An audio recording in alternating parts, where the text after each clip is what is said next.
Eugene is the birthplace of Nike. I almost call it soul. It was just the right time and place. If you're a student of Nike history, you know that the roots of the brand are firmly planted in a small town called Beaverton, Oregon, still the home of Nike World Headquarters. But if you want to see where the seeds of Nike were planted, you have to travel a bit further south down the Willamette Valley to a place called Eugene. Breaking through the clouds when I came to Oregon for the first time in my life, I was just amazed by all the greenery and the trees. It was like Oz. It was here that a young runner from Portland would meet a coaching legend in the making. It was here that that same coach would tinker and experiment with innovations that would change running forever.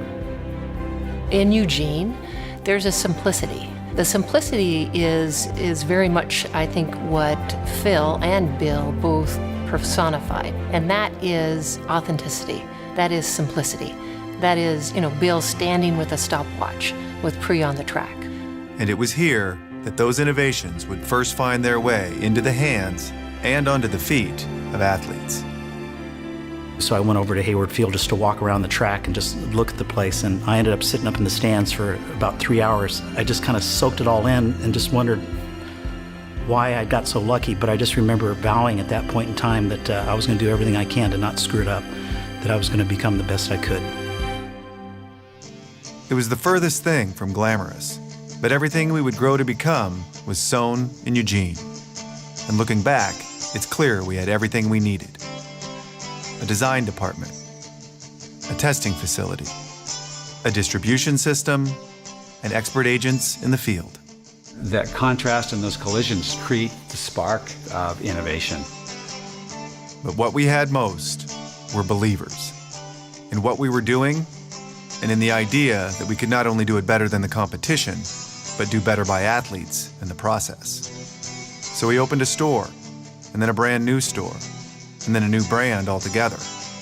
You certainly couldn't call it polished.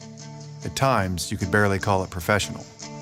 But sustained by a determination to never look back, a willingness to try whatever worked, and that same core belief that we were onto something, we slowly figured it out.